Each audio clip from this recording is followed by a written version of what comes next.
What's going on, everyone? In this video, we're going to be doing the weekly recap of the stocked up trading floor, looking at the market from this week. It was a bullish one.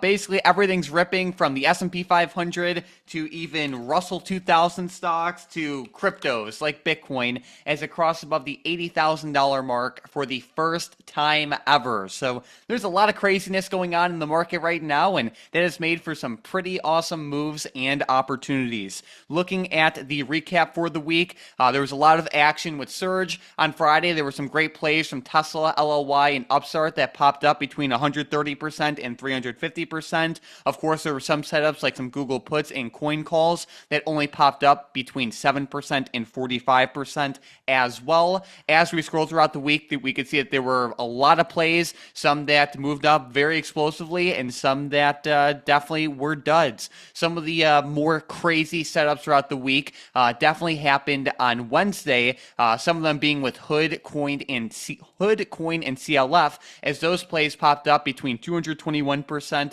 and 540%. But as we can see, there was a lot of opportunity in multiple situations, not only with some plays that had good moves but didn't pop as much, like some Palantir calls that happened on Wednesday, but even some counter trend opportunities with some of the plays that didn't end up popping for as much. Either way, volatility and craziness brings upon great opportunities, and it's awesome to see momentum-driven movement like we are seeing right now. So that's awesome, but as we all know, it's important to deploy multiple strategies out there besides just trading ultra short-term specific like intraday momentum, which is the main reason that we've been screaming about shorting put options for many years now. Shorting put options is one of the best strategies in the market when deployed correctly. We could see the recap for short put options for this week had 3 of the 4 plays expire for max profit, with the only play that didn't was a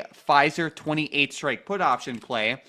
But as we look at that setup right now, one of the key criteria for being willing to sell a put option is being happy with owning the shares for the long term in the worst case scenario that the short puts turn into assigned shares. Assuming someone is bullish on Pfizer, getting paid to buy the stock at $28 is certainly not necessarily a bad deal right now. Of course, the stock is definitely selling off in the short term, and that is like one of the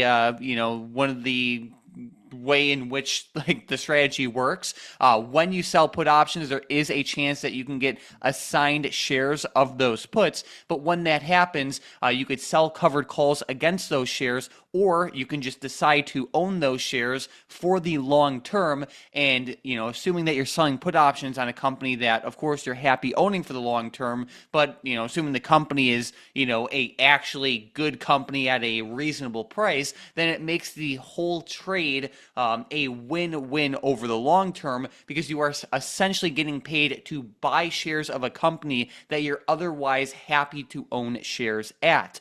We could see with Pfizer right now, the stock is at a relatively low level, but when you do this over long periods of time, you essentially get paid to buy some of your favorite stocks in the market at the times when they are at their low points. And not only is that advantageous as it is, but there's also an extra edge that's factored into this, because options are slightly more expensive than they theoretically should be. So by selling them, you get that extra benefit right there. So either way, if you don't short put options already, definitely consider looking into it. If you need help, feel free to reach out. Feel free to reach out to Tom Hunter or myself in Discord, and we will definitely help you out. But shorting put options is great, and if you don't already do it, very strongly consider it.